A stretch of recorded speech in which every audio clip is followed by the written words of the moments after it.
Gracias por esta noche, gracias Señor por este día que tú nos has regalado, Señor, por el pan de cada día también, Señor. Te pido que tú bendigas a mi hermano, Señor, y que esta reunión, Señor, sea de bendición, tu palabra, las alabanzas, Padre. En el nombre de Jesús, amén. Cuán grande es Dios. ¿Qué te parece si cantamos esta alabanza, exaltando en el nombre de Jesús?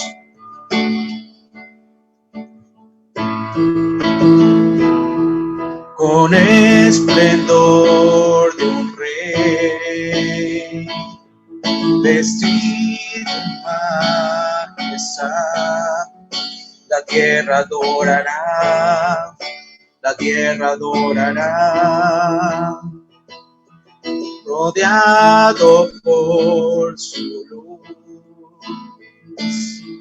tinieblas huirán, y tiembla con su voz, y tiembla con su voz.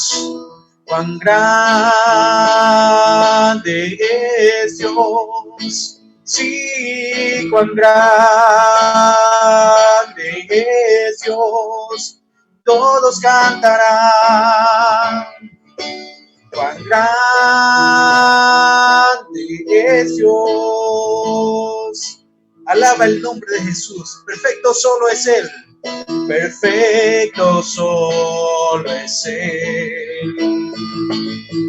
El tiempo suyo es principio y final. Principio y final. Hermosa Trinidad, su esencia en tres está, Cordero y León, Cordero y León.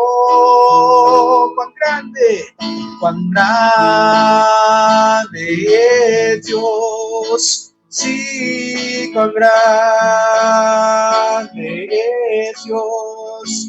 Todos cantarán, cuán grande es Dios. Nombre sin igual, nombre sin igual. Eres digno de adorar. Siempre cantaré, cuán grande es Dios. Cuán grande Dios. Cuán grande es Dios. Sí, cuán grande es Dios. Todos cantarán. Cuán grande es Dios. Cuán grande es Dios. Sí, cuán grande es Dios. Todos cantarán. Cuán grande es Dios.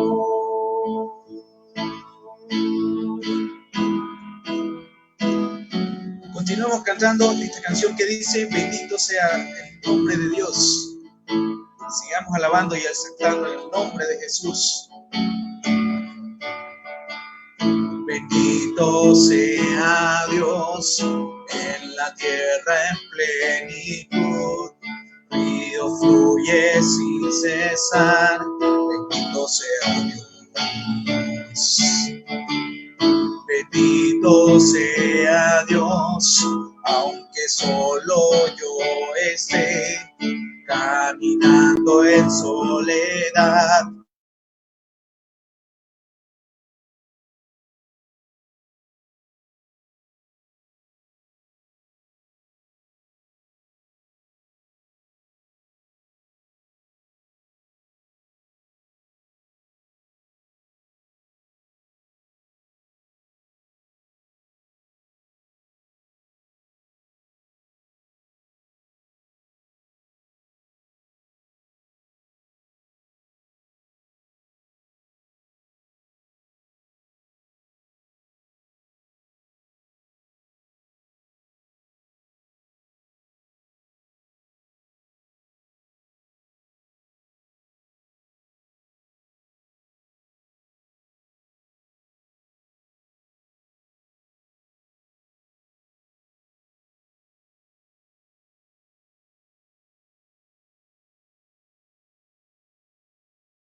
Bien, algo pasó, hermanito, pero esperamos que se pueda conectar de nuevo el hermano Carlos. Ya está entrando, creo. Sí, algunos problemitas creo que se salió, pero eso no va a impedir que sigamos alabando el nombre de Dios.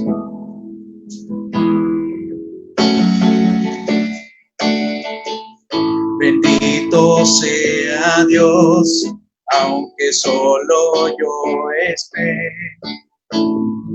sin cesar. Bendito sea Dios. Bendito sea Dios en la tierra en plenitud. Ríos fluyen sin cesar. Bendito sea Dios. Tú derramas bendición que hace alabar. Aunque las tinieblas crezcan, aún yo diré, bendito sea el nombre del Señor, bendito sea su nombre, bendito sea el nombre del Señor, bendito sea glorioso Dios. Bendito sea Dios en la tierra en plenitud. Ríos fluyen sin cesar. Bendito sea Dios. Bendito sea Dios. Bendito sea Dios. Aunque solo yo esté caminando en soledad. Bendito sea Dios. Tú derramas bendición que hace alabar. Aunque las tinieblas crezcan, aún yo diré, bendito sea el nombre del Señor, bendito sea su nombre, bendito sea el nombre del Señor, bendito sea glorioso Dios. Quitas pero das, quitas pero das, mi corazón dirá, bendito sea Dios, bendito sea el nombre del Señor, bendito sea su nombre, bendito sea el nombre del Señor, bendito sea glorioso Dios, bendito sea el nombre del Señor. Bendito sea el nombre del Señor, bendito sea glorioso Dios. Bien, antes de pasar con el mensaje de esta noche, tenemos un invitado especial, nuestro hermano Gabriel Meyer, pero ¿qué te parece si cantamos una cancioncita más? Esta canción que dice, tu nombre levantaré, tu nombre levantaré. Me deleito en adorarte. Te agradezco que en mi vida esté, que vinieras a salvarme. Dejaste el trono para mostrarnos la luz de tu trono a la cruz y mis deudas pagar de la cruz al morir. De la muerte a tu trono, tu nombre yo levantaré. Una vez más, tu nombre levantaré, tu nombre levantaré. Te deleito en adorarte. Te agradezco que en mi vida esté, que vinieras a salvarme. Dejas el trono para mostrarnos la luz de tu trono a la cruz y mis deudas pagar de la cruz al morir, de la muerte a tu trono, tu nombre yo levantaré, tu nombre yo levantaré, tu nombre yo Ahora sí. Bien, hermano Gabriel, el tiempo es todo tuyo, hermano. Gracias, hermano Carlos. Y es un privilegio muy grande para mí poder estar con ustedes en esta tarde. Si me puedes escuchar, puedes alzar la mano un ratito. Ok, perfecto. Gracias. Y es muy lindo verles. A muchos de ustedes les conozco bien. Andrés, ¿cómo estás, hermano? Gusto de verte. A Miguel Galvez ya les saludé hace un rato. Vi en la pantalla a la imagen de otras personas también.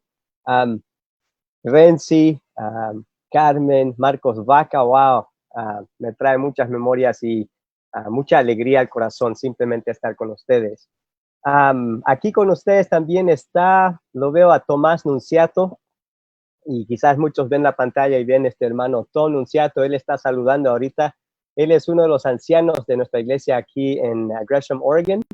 Posiblemente aparezcan otros hermanos también en la reunión. Uno se llama Carlos Mercado, Timoteo Osorio. Timoteo Osorio es un hijo de misioneros que vivía en Perú, Jorge Osorio. Y hoy tengo el privilegio de poder compartir la palabra de Dios con ustedes. Me gustaría compartir un poco mi pantalla porque me gustaría que vean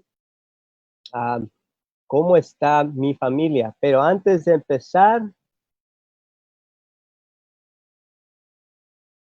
primero quería extenderle la bienvenida a mis amigos camireños. Hoy es el, ¿cómo se dice?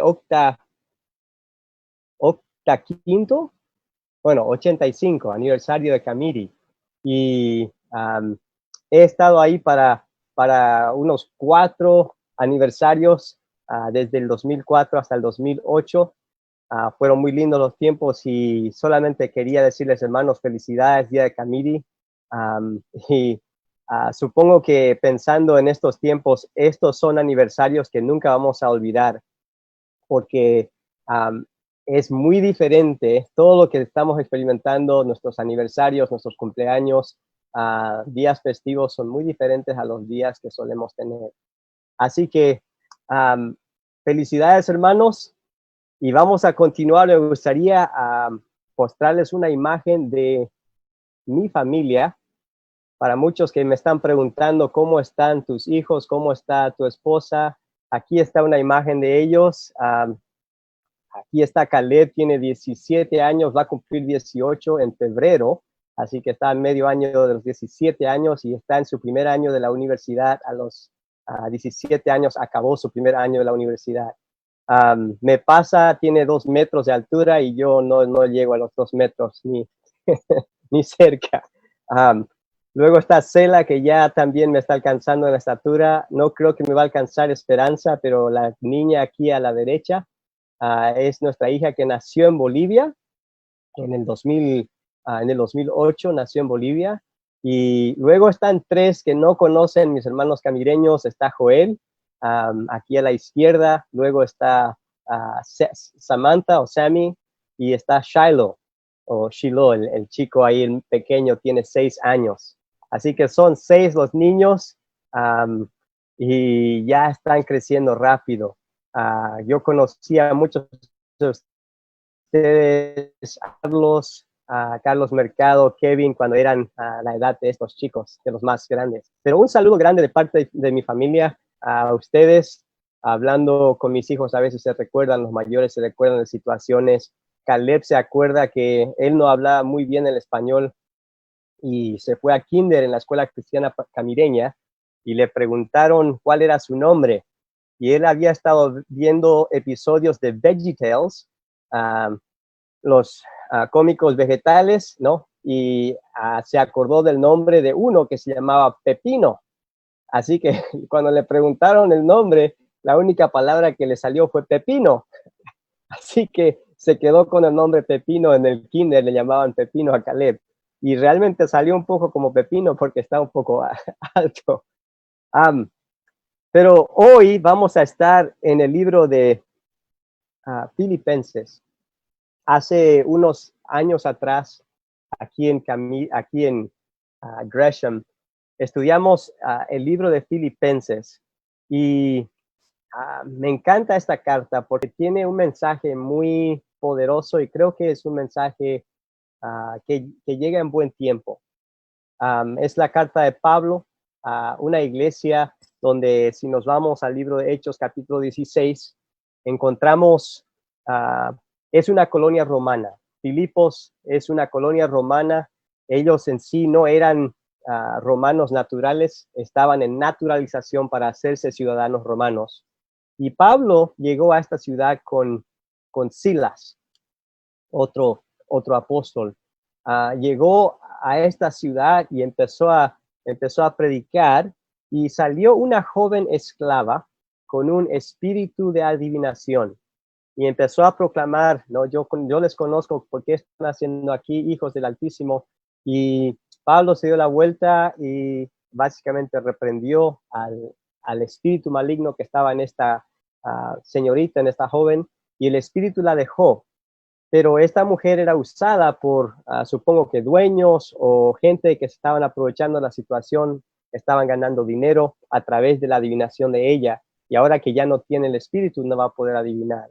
Así que esta gente alborotó al pueblo, encarcelaron a Pablo y a Silas en la prisión de la ciudad y le pusieron en cepos. Los pies, las manos también estaban en cepos, y le azotaron con varas, es lo que dice la palabra de Dios en Hechos 16. Y en medio de la noche, a medianoche, Pablo y Silas empezaron a cantar.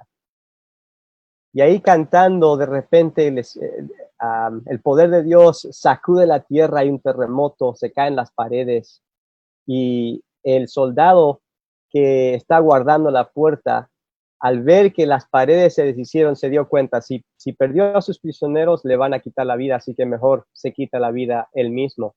Así que se está por quitar la vida, y Pablo y Silas le dicen, no lo hagas.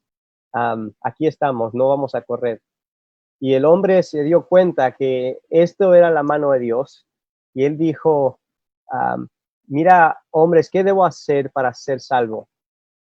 Y el pasaje tan conocido, Pablo respondió, cree en el Señor Jesucristo y serán salvos tú y tu casa. Así que ese hombre los llevó a la casa. Al día siguiente ellos estaban, las autoridades básicamente les iban a despedir nomás porque se dieron cuenta de que eran romanos y habían castigado a ciudadanos romanos sin un jurado, sin un juicio. Y bueno, Pablo al final les exigió, no nos van a quitar nomás así, vamos a hacerlo bien. Y salieron con paciencia. Pero otra persona que llegaron a conocer en esta ciudad fue a la señora Lidia, una señora que vendía púrpura y tela de púrpura. Y en aquel día vender tela de púrpura era un buen negocio. Y esta mujer y otros hermanos de Filipos llegaron a ser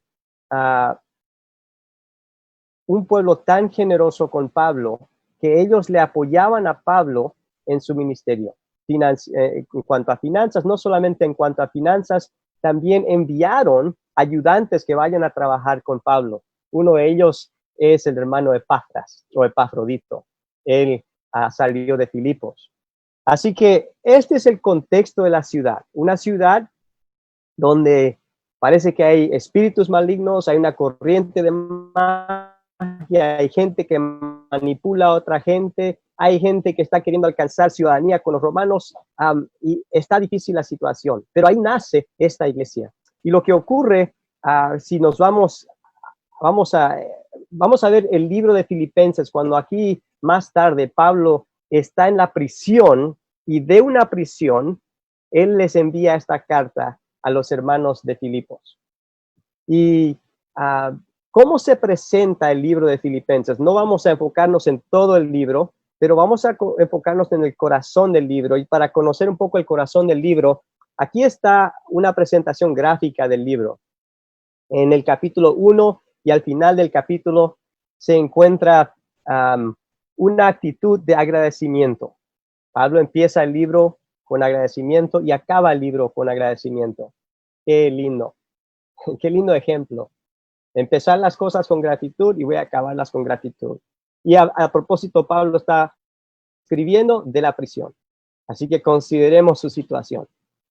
Luego en el capítulo 1 Pablo empieza, y porque estos hermanos le aman tanto a Pablo, seguramente están preocupados y pensando, ¿cómo estará? Y él les cuenta acerca de la prisión. Sí les dice, estoy en prisión, pero quiero que sepan que todo esto ha ocurrido para el avance del evangelio. Que todos los de la casa de César de Roma, en Roma, todos los de la casa del César están escuchando el evangelio. Así que mi situación ha sido de beneficio, ha sido con propósito. Así se enfoca Pablo en el capítulo 1. En el capítulo 1:27 al 2:18 se encuentra el corazón del mensaje en esta carta. Cuando le escribes a alguien una carta, tienes un propósito principal, y este es el propósito principal. Y hoy nos vamos a enfocar en esa parte. Así que hablando de la prisión, voy a volver atrás un poquito aquí al 1. Reflexionando en la prisión, Pablo dijo así: hermanos, quiero que sepan que en realidad lo que me ha pasado ha contribuido al avance del evangelio. Es más, se ha hecho evidente a toda la guardia del palacio y a todos los demás que estoy encadenado por causa de Cristo, que para mí el vivir es Cristo y el morir es ganancia. La perspectiva de su circunstancia. Pablo sí les presenta que no está muy bien su situación, pero él lo ve de un lado tan positivo, y es lo que él dice en el capítulo 1. Continuando en el capítulo 2, en la segunda parte, él habla del ejemplo de Cristo. Y en esta segunda parte, Pablo escribe toda la carta como una carta normal, pero aquí en el capítulo 2, él escribe una poesía. ¿Cuántos han escrito un poema alguna vez? A ver. ¿No? De rosas, de algunas, ¿no? Ok, ya. Si has escrito un poema, una canción, y quieres hacerlo bien, toma mucha intencionalidad. Pero aquí Pablo escribe un poema, y el poema es la parte central del libro, y vamos a regresar a ver ese poema en un rato. Luego en el capítulo 2, 19 al 30, Pablo habla de dos personas como ejemplo del tema central. Y él les presenta a estas personas, son siervos del pueblo de Dios, y uno de ellos es Timoteo y el otro es Epafras, o Epafrodito, quien es de Filipos. Y Epafrodito vino a visitarle a Pablo en la prisión, y ahora Pablo le está devolviendo a Filipos, y seguramente está enviando esta carta con él de regreso a su iglesia. En el capítulo 3, Pablo habla de su propia vida como ejemplo del tema central. Él habla acerca de su currículum vitae, ¿no? De su posición, de todo lo que él había logrado en la vida, que él era fariseo de fariseos, era hijo de Benjamín, entre los fariseos él era sin culpa, o sea, era, como dicen los mexicanos, el mero mero. Era era excelente en lo que él hacía, pero luego llegó a Cristo, y al llegar a Cristo, todo lo que él había ganado en su vida anterior, él lo considera como basura, como estiércol, dice Pablo. Estiércol, en palabras como él, es como caca, ¿no? Es lo que dice Pablo, en comparación a ganarse a Cristo y lo que ha encontrado en Cristo. Así que ese es el capítulo 3. En el capítulo 4, él, aquí al final, me salté esa parte, pero en el capítulo 4, él habla del desafío de cómo vivir para Cristo. Pero hoy nos vamos a enfocar en esta parte, en seguir el ejemplo de Jesús. Y vamos a leer el poema acerca de Cristo. Así que esa parte se enfoca en la actitud. ¿Y por qué este tema? Estaba escuchando el tema de Jorge Schultz el viernes. Y el hermano Jorge Schultz el viernes habló del carácter de Cristo a través del libro de Marcos. La magnificencia de su perfección. Y presentó varias ocasiones donde Jesús fue tentado como hombre y no cae. Y cuando me pongo a pensar en nuestras vidas, no tenemos la perfección de Cristo. Pero aquí en Filipenses encontramos que nosotros somos llamados a imitar a Cristo, a tener la actitud de Cristo. Y en este pasaje se enfoca en una área específica.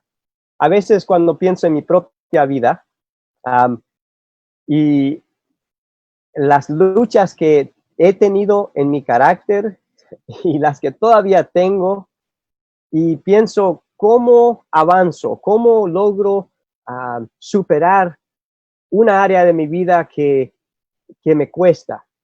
Y encuentro que me es difícil hacerlo todo a la vez. Si quiero mejorar en un área de mi carácter y quiero mejorar esa y todos al mismo tiempo, generalmente no voy a hacer casi nada. Pero si me enfoco en una área, esa área me ayuda, la puedo desarrollar, con el tiempo puedo entablar hábitos y mis hábitos se convierten en mi carácter. Así que hoy vamos a enfocarnos en un área. Aquí está, Filipenses capítulo 2, versículos 1 al 11. Y dice así: Por tanto, si sienten algún estímulo en su unión con Cristo, algún consuelo en su amor, algún compañerismo en el espíritu, algún afecto entrañable, llénenme de alegría teniendo un mismo parecer, un mismo amor, unidos en alma y pensamiento. No hagan nada por egoísmo o vanidad, más bien con humildad, consideren a los demás como superiores a ustedes mismos. Cada uno debe velar no solo por sus propios intereses, sino también por los intereses de los demás. La actitud de ustedes debe ser como la de Cristo Jesús, quien siendo por naturaleza Dios, no consideró el ser igual a Dios como algo a que aferrarse. Por el contrario, se rebajó voluntariamente, tomando la naturaleza de siervo y haciéndose semejante a los seres humanos, y al manifestarse como hombre, se humilló a sí mismo y se hizo obediente hasta la muerte y muerte de cruz. Por eso, Dios lo exaltó hasta lo sumo y le otorgó el nombre que está sobre todo nombre, para que ante el nombre de Jesús se doble toda rodilla en el cielo y en la tierra y debajo de la tierra, y toda lengua confiese que Jesucristo es el Señor, para gloria de Dios Padre. Me gustaría orar. Amado Padre, aquí pensando en este pasaje tan lleno de significado. Padre, te agradezco por mis hermanos en Bolivia, hermanos que no he visto en mucho tiempo. Te agradezco por tu gran amor, por la unidad que nos das a través de la distancia. Y te agradezco, Señor, por tu palabra, porque hoy al abrirlo queremos no solamente escucharlo, pero queremos que entre a nuestros corazones, que nos quebrante y, Señor, que nos transforme. Señor, necesitamos más de ti. Necesitamos tu gloria revelada en nuestras vidas. Así que, Padre, te pido que tu palabra llegue a nuestros corazones y que no salgamos igual, sino que seamos más como tú, que reflejemos tu gloria. Así que pido esto en el nombre de Jesús. Amén. Cuando pienso en este pasaje, lo primero que encuentro es que Pablo hace una apelación. Y su apelación se basa en el afecto que los hijos tienen en Cristo. Él conoce a los de Filipos. Él sabe que cuando él salió a predicar, Lidia escuchó el mensaje y ella de inmediato dijo: ¿cómo puedo ser parte de comunicar este mensaje tan importante? Él se fue a la casa del soldado, llegó a ver a este soldado creer y a sus hijos llegar a Cristo, y de inmediato él fue de ser un prisionero a ser un hermano en Cristo, familia. Así que él ahora sabiendo que estos le apoyan y han enviado a alguien como Epafras, su apelación, él les va a decir, quiero decirles algo muy importante, pero la única razón por la cual ustedes van a poder hacerlo depende del afecto que tienen en Cristo. Dice Pablo, ¿no? Estas palabras, algún estímulo en su unión con Cristo, algún consuelo en su amor, algún compañerismo en el espíritu, algún afecto entrañable. Son palabras de relación, son palabras de una amistad cercana. Así que Pablo dice, por tanto, o sea que en base a su relación, la relación que tienen con Cristo, luego él continúa con esta frase, en base a esta relación, llénenme de alegría, teniendo un mismo parecer, un mismo amor, unidos en alma y pensamiento, un mismo parecer, o sea que un sentido común, ¿no? Un mismo amor. Cuando me pongo a pensar en estas frases, habla de una unidad muy grande, ¿no? Pero una unidad que brota de un manantial y el manantial es una relación con Cristo. De ahí empieza.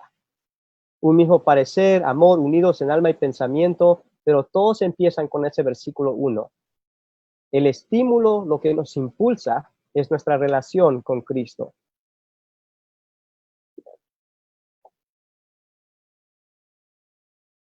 Segundo, pensando en este pasaje, encontramos que Pablo les advierte de la vanidad.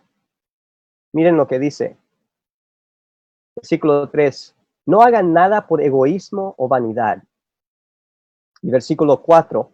Cada uno debe velar no solo por sus propios intereses. Esta mañana, aquí en Comunidad de Gracia, nuestro hermano Tomás Nunciato predicó en Gresham y un hermano profesor aquí en un seminario predicó también en los servicios de la mañana. Y predicaron acerca de este hombre Balaam, o Balán, ¿no? Allá en Números capítulos 22 al 25. Y a este hombre le envía un mensaje un rey Balac, y le dice, mira, ven, quiero que maldigas a Israel. Y este hechicero, realmente, él habla con Jehová. Qué interesante que Dios usa a un hechicero en esta situación, pero él habla con Jehová y Dios le dice, no te vayas, no vas a maldecirles, ellos son bendecidos. Así que él les dice, no me voy a ir, pero regresan los mensajeros, regresan otra vez y le dicen, queremos que vayas, ven con nosotros, te vamos a compensar bien. Compensar bien. Habrá mucho dinero, vas a ganar bien. Y Balaam les pudo haber dicho de frente, Dios ya me dijo que no les va a maldecir, porque Dios le había dicho, ellos son bendecidos. Pero interesantemente, Balaam, él deja la puerta abierta para ver si Dios de repente cambie de opinión y vaya a maldecir a Israel. Hasta el final, después de varias veces, Balaam se va a un cerro con este rey y le dice al cerro, a ver si le podemos pagar a Dios. Traigan varios bueyes, vamos a hacer 7 sacrificios, a ver si le podemos ganar, ¿no? Y ofrecen los sacrificios, habla con Dios y Dios le dice, no, vas a bendecir a Israel. Pero Balaam es impulsado por la vanidad, por sus propios intereses. Él quiere manipular a Dios y quiere manipular a este rey que le va a dar una recompensa. Y pienso en nuestras propias vidas. Vamos a entrar ahí en un rato en la parte de aplicación. Pero de considerar, aquí Pablo dice, no hagan nada por egoísmo o vanidad. Y estos días de cuarentena, estando en casa, pasando mucho tiempo con 6 chicos y mi esposa, no viendo a mis hermanos como me encantaría poder ir a ver. A veces estar ahí, la paciencia es probada y aún el propio interés. ¿Qué es lo que me va a impulsar hoy? ¿Qué voy a hacer hoy? Así que aquí está. No hagan nada por egoísmo o vanidad, dice Pablo. Me hace pensar en un versículo en Efesios capítulo 5 y versículo 11. No tengan nada que ver con las obras infructuosas de la oscuridad, sino más bien denúncielas. En una reunión de Zoom hace unas semanas estudiando este libro de Efesios, encontré este versículo otra vez. Y me impactó esa palabra infructuosa. Obras infructuosas. Y qué interesante que Pablo ahí dice, no tengan nada que ver con obras infructuosas. Wow. ¿Esas son obras de pecado? Porque muchas veces yo encuentro en mi propia vida que las obras infructuosas a veces no tienen nada que ver con pecado. Simplemente es una pérdida de tiempo que no rinde fruto. Que podemos entretenernos en algo, entretenernos en aquello, y sí, el entretenimiento está bien, pero Pablo dice, cuidado, no tenga nada que ver con obras infructuosas de la oscuridad, sino más bien denúncielas. Otra forma de ver la vanidad y de estar pensando, ¿qué tiene que ver con mi vida? ¿Cuáles son las obras infructuosas de mi vida? ¿No?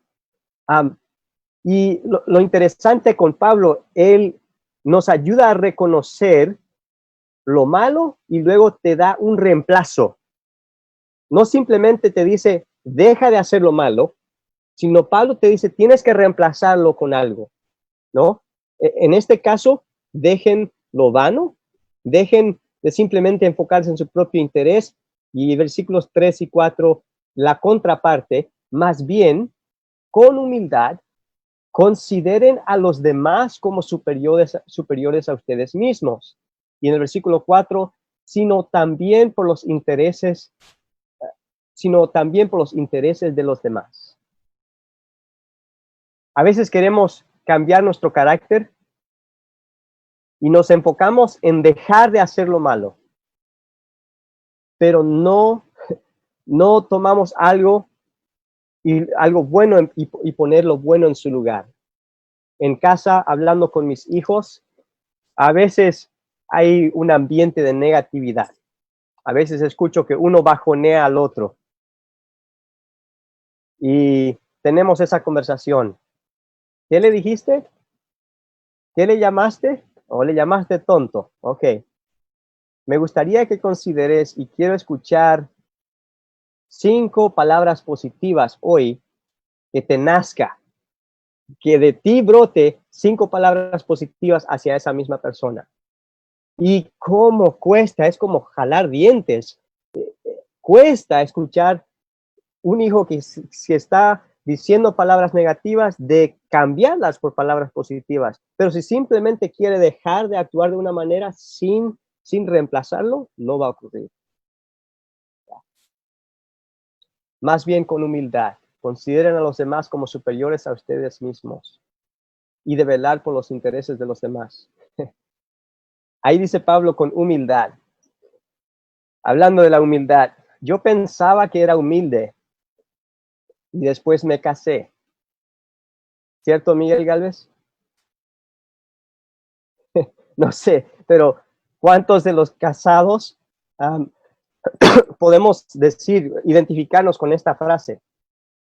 Me acuerdo antes de casarme, quizás he contado esta historia en Bolivia, pero antes de casarme con Cari, una semana antes nos fuimos a este río, se llama el río Salmón, que está en Idaho, aquí en un estado como a 8 horas de aquí. Y navegamos aguas turbias por 5 días, pero era con parientes, con familia. Y yo estaba con la familia de Cari. Y uno de esos días me subí en uno de los barquitos pequeños y Cari se subió conmigo. Y estábamos navegando y de repente me subí unas olas grandes y me caí. Y al caer en la parte baja, vino una ola por encima y se llevó a Cari al agua. Y yo me agarré de su canilla y estaba sosteniéndome de su canilla, pero ella estaba en el agua. Y ella empezó a gritar porque estaba con temor. Estaba atemorizada, empezó a gritar y yo agarrado de su canilla. Al final salimos bien, pero ella estaba tan disculpe, estaba tan asustada que, que nosotros estábamos en roces y todo el día seguimos en roces por esa situación. Esa noche me fui a dormir, todos dormíamos afuera encima de carpas y mi suegro se me acercó como no, habrá sido 1 de la noche, ya estaba dormido. Se me acercó, me despertó y me dijo, vamos a caminar. Y puedes ver la imagen. Si tu suegro te lleva a caminar y él peleó en Vietnam, él te podría enterrar por ahí y nadie te va a encontrar. Pero él me llevó y él había peleado en Vietnam y nos fuimos a caminar un rato y ya estábamos lejos de los demás. Y se dio la vuelta y me dijo, Gabriel, ¿cuál es tu problema? Y le miré, ¿cómo que cuál es mi problema? Y me dijo, ¿por qué tú y Cari están así en riñas? Se van a casar en 1 semana. ¿Qué está ocurriendo? Y le dije, mira, yo no sé por qué ella está tan molesta conmigo. Yo no hice nada, más bien le salvé en esa situación, ¿no? Y él me dice, ¿cuánto de lo que ocurrió es tu culpa? Y yo le dije, bueno, honestamente, casi nada. Puede ser que un 5% quizás sea mi culpa. Y él me dice, ¿y cuánto de tu culpa cargó Jesús en la cruz?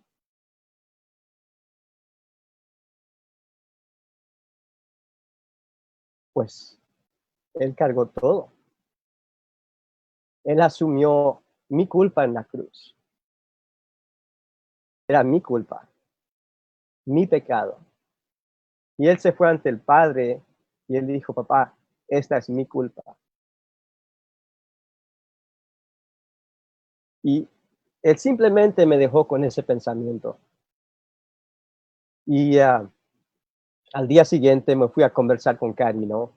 Y le dije, mira, discúlpame que pedí paciencia, no me acuerdo muy bien, pero le pedí disculpas y al momento de yo pedirle disculpas por un poquito de lo que hice, ella también inmediatamente se disculpó por haber gritado, por tener temor. Qué interesante. El tomar el carácter de Cristo, el vestirme de humildad, no es fácil. No es fácil, pero esto es lo que Pablo está diciendo de lo que hizo Cristo. Y miren lo que va a decir Pablo. Pablo va a decir que nuestra actitud debe ser como la de Cristo. Y esta es la parte del pasaje que es el poema. Aquí está el poema. La actitud de ustedes debe ser como la de Cristo Jesús, quien, siendo por naturaleza Dios, no consideró el ser igual a Dios como algo a que aferrarse. Imagínense ser Jesús antes de su nacimiento. ¿Dónde está sentado? A la diestra de Dios. Es por naturaleza, Él es Dios. ¿Cuánto dinero le falta? ¿Cuánto material, de lo material le falta? Nada. ¿Necesita amigos? No. ¿Necesita fama? No. No necesita nada, tiene todo. Su lenguaje, tiene siervos, tiene todo. Y dice que él no consideró el ser igual a Dios como algo a que aferrarse. O sea que tomó su identidad, si tienes tu carnet, tu ID, ¿no? Que diga humano, es lo que nosotros tenemos. El suyo dice Dios. Dios. Él agarra su ID y lo mete en su bolsillo y ya no lo tiene para que todos lo puedan ver o lo deja a un lado. Y viene al mundo y dice, por el contrario, se rebajó voluntariamente, tomando la naturaleza de siervo y haciéndose semejante a los seres humanos. Voluntariamente toma su identidad y lo pone a un lado y toma la naturaleza, la identificación que tiene ahora es siervo. y no solamente siervo, sino humano. Y luego se manifiesta como hombre y todos sabemos la historia. Jesús no nace en un palacio, no nace con fama, nace en un pesebre, ¿no? Ignorado totalmente. Y se humilló a sí mismo, y él, sabiendo dónde iba a nacer, escogió vestirse de humanidad, de siervo, y no solamente de siervo, sino que se viste al final de una muerte, y no es una muerte normal, es una muerte vergonzosa, es una muerte de un criminal. ¿Y quién es el criminal? Yo. Nosotros somos los criminales, somos los pecadores, pero él muere como criminal en nuestro lugar. Este es el corazón del mensaje de Pablo, que tengamos la misma actitud de Cristo Jesús. Y qué interesante, Jesús se viste de humildad, ¿y qué hace Dios Padre con el hombre Jesús? Miren lo que ocurre con el hombre. Por eso, me encanta cómo empieza esa frase, por eso. O sea que la razón por la cual va a ocurrir lo que ocurre es por la actitud de Cristo. Y dice, por eso Dios lo exaltó hasta lo sumo y le otorgó el nombre que está sobre todo nombre. O sea que fama, no hay nombre más alto que Jesús. Para que ante el nombre de Jesús se doble toda rodilla en el cielo y en la tierra y debajo de la tierra, y toda lengua confiese que Jesucristo es el Señor, para gloria de Dios Padre. Si Jesús es exaltado, Dios Padre es glorificado. Si el hombre Jesús se humilla, Dios lo exalta. ¿Y quién recibe la gloria? El Padre. Qué interesante. Y ahora, considerando cómo lo puedo aplicar a mi vida, ¿qué tiene que ver esto con nosotros? Y aquí van algunas ideas. Uno, te pregunto, ¿cómo está nuestro afecto con el Señor?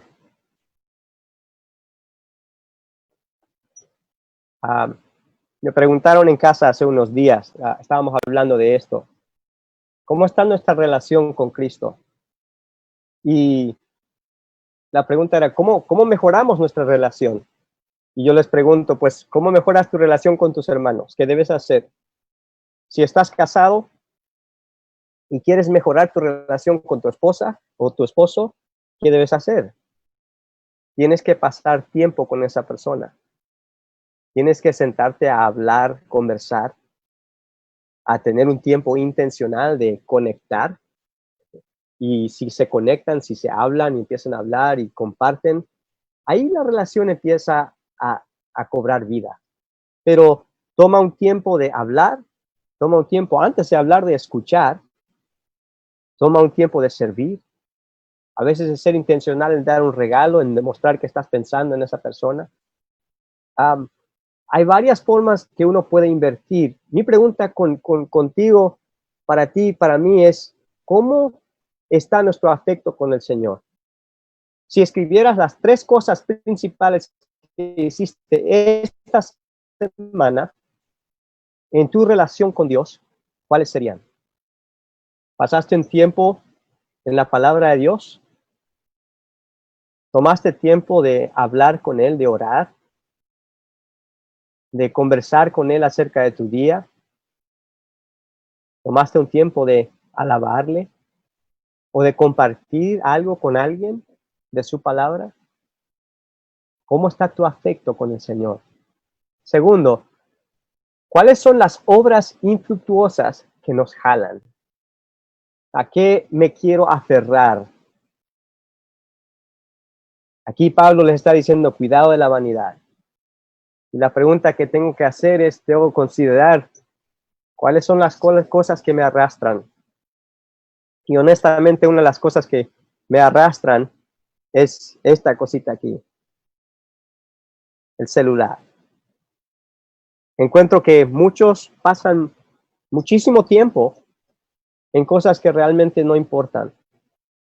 Hay muchos mensajes de hermanos que a veces recibo que son videos de YouTube de mensajes del fin del mundo y que el COVID es una conspiración y un montón de cosas que simplemente les están arrastrando y son infructuosas, no traen buenos frutos. Nosotros somos de Cristo. Tenemos la oportunidad de dar frutos reales. Tenemos el manantial de vida eterna.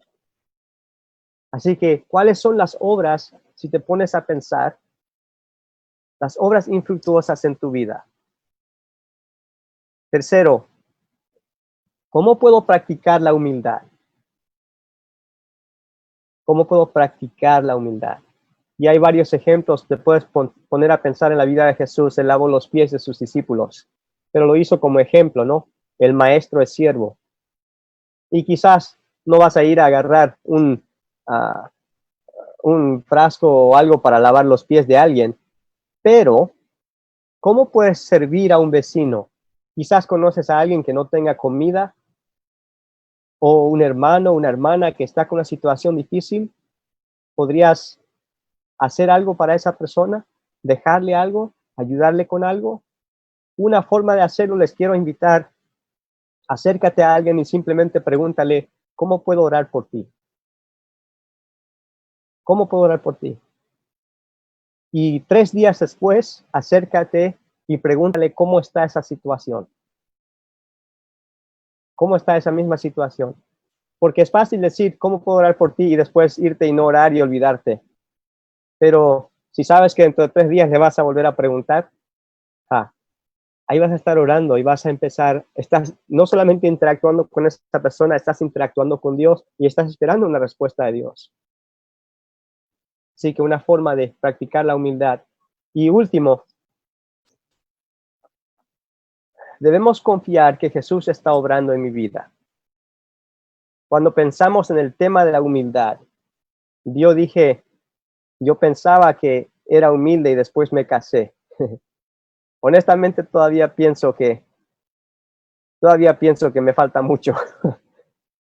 Pero cuando me pongo a pensar en quién es Jesús, miren lo que dice la palabra aquí, Filipenses. Esta es la oración de Pablo aquí al final del libro.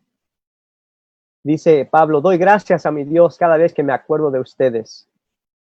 En todas mis oraciones por todos ustedes siempre oro con alegría, porque han participado en el Evangelio desde el primer día hasta ahora. Versículo 6. Estoy convencido de esto.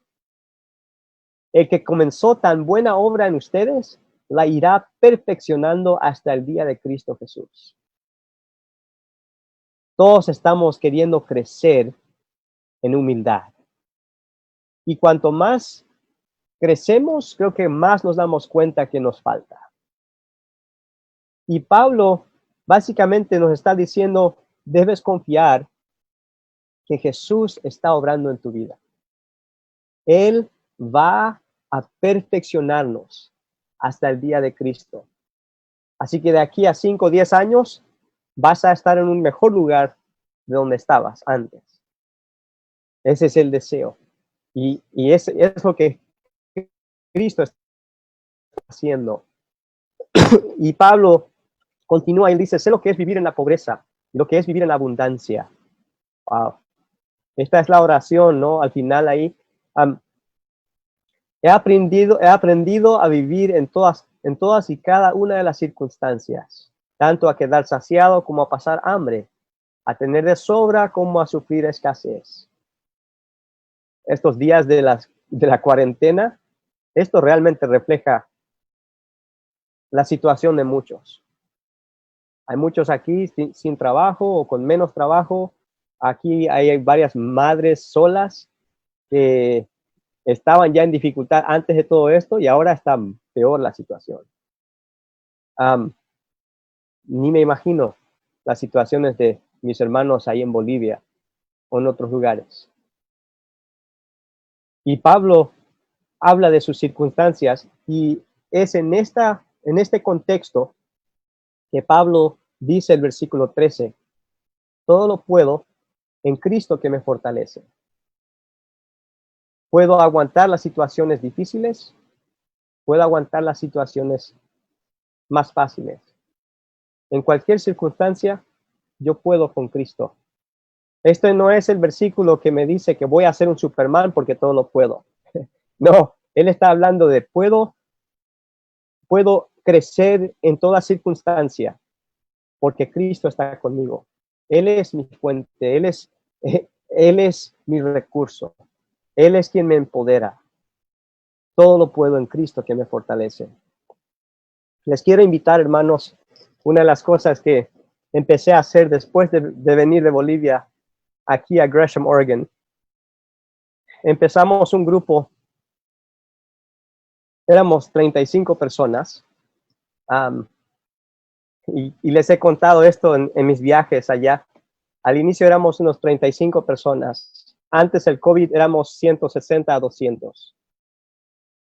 Y una de las cosas que empezamos a hacer durante el servicio fue, tenemos un mensaje, pero también tenemos un tiempo de oración individual. Porque la palabra de Dios no es solamente para escuchar. La debemos escuchar, pero también queremos interactuar con Dios acerca de la palabra de Dios.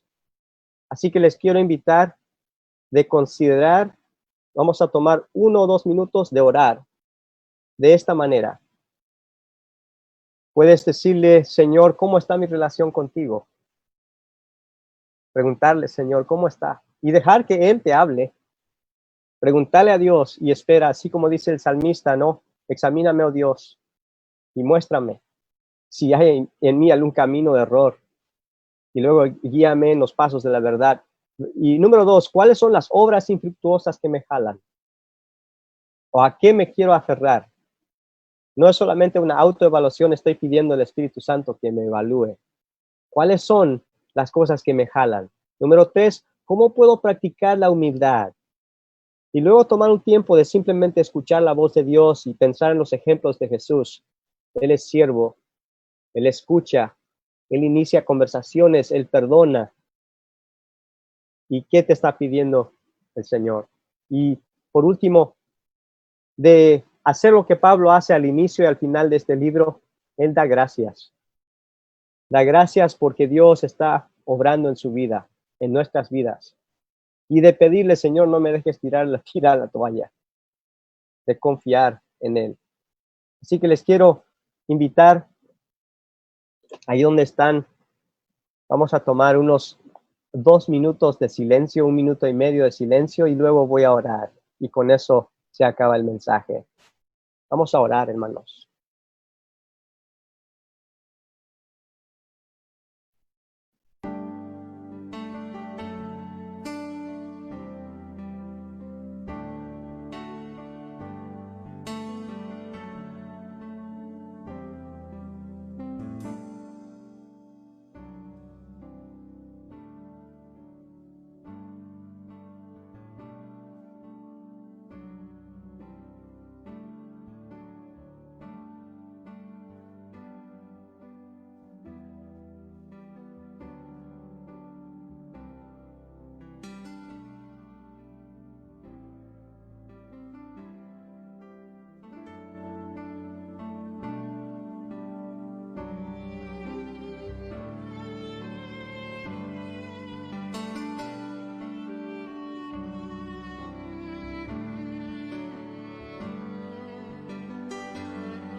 Amado Padre, qué alegría me da poder estar con mis hermanos de Camiri.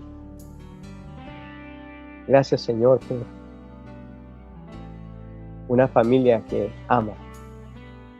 Gracias por estos hermanos que trabajan arduamente para alcanzar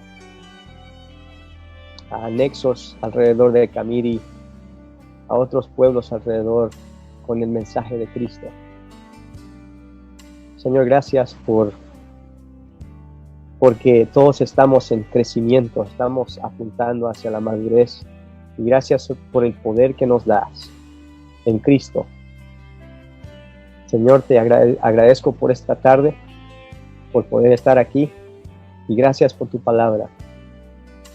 Señor, te alabamos, te agradecemos por la cruz, te agradecemos porque ya venciste el pecado, porque nos declaras justo y nuestra victoria final es segura. Así que, Señor, ayúdanos a confiar y de tomar estos pasos que necesitamos tomar para que reflejemos tu imagen. Porque, Señor, mereces la gloria. Pido esto en el nombre de Jesús. Amén.